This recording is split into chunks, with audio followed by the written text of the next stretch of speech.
Qu'est-ce que vous remarquez? Il n'y a pas quelque chose qui vous semble bizarre? La manière dont il apparaît là. Regardez, je vais repasser dans Illustrator. Haha.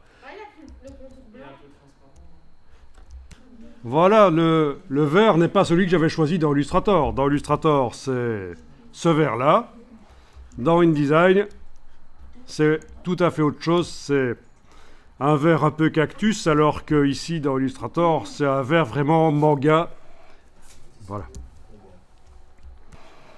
Donc voilà, on a importé un fichier Illustrator. Ça pourrait être un logo vectoriel que vous avez fait dans Illustrator ou qu'on vous a donné en vectoriel. Les logos, vous savez que c'est du vectoriel, comme ça on peut les mettre à n'importe quelle dimension, ça ne devient pas flou. Bien, alors pourquoi est-ce que les couleurs ne sont pas bonnes ici? Eh bien, parce que InDesign est réglé pour montrer des couleurs en CMJN.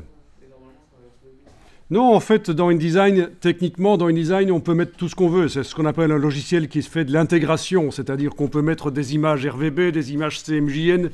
Tout ça peut cohabiter dans le même document. Mais là, il est réglé pour montrer en CMJN. Alors, vous allez dans le menu Édition, Espace de fusion des transparences.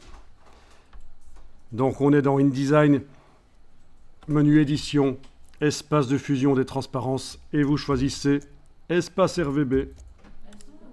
Voilà, et vous voyez les couleurs telles qu'elles étaient dans Illustrator.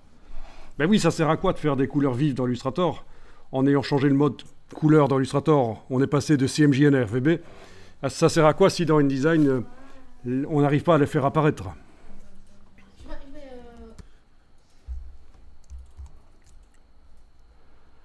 Alors,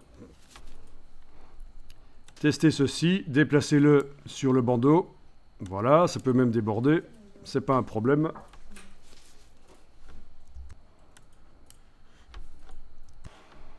Bien, on va aller mettre du texte par-dessus.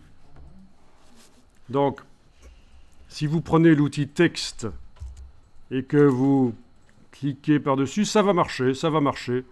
Même si, oui, parce que c'est une image importée, c'est pas réellement les vecteurs qu'on a là. C'est juste une image de vecteurs. Ok, vous prenez l'outil texte, vous tracez par-dessus un bloc comme ça, voilà. Et vous allez taper le mot nouveau, point d'exclamation. Et je vous laisse déterminer la dimension en sélectionnant le texte et en allant dans la palette caractères, menu texte caractère. On doit mettre un truc dans le... Bien. Alors, petite astuce avec la touche majuscule, la touche Shift, quand vous diminuez ici dans la palette caractères que vous avez obtenue par menu texte caractère. Donc, avec la touche majuscule, vous modifiez plus vite encore les dimensions. D'accord? Autre chose, avec la flèche noire, on peut repositionner où on veut, bien sûr, le texte. Mais, ce serait peut-être pas plus mal, même si ça ne se verra pas au final dans l'impression, ce serait peut-être pas plus mal de faire les choses correctement dans InDesign, c'est-à-dire un centrage horizontal et un centrage vertical. Vous savez encore comment on fait. Donc on est d'accord, les bords du bloc, là, on ne les verra pas de toute façon au final dans l'impression. Mais pour faire les choses proprement, j'aime autant aller chercher la palette paragraphe, menu texte paragraphe, activer le centrage horizontal, et puis CTRL B, c'est-à-dire menu objet, option de bloc de texte, aller activer l'alignement centré. C'est ce qu'on a fait tout à l'heure en fait, pour le titre au tout début. Palette paragraphe qu'on obtient par menu texte paragraphe, le centrage. Ensuite, menu objet, option de bloc de texte qu'on obtient aussi par CTRL B sur le clavier. Alignement centré.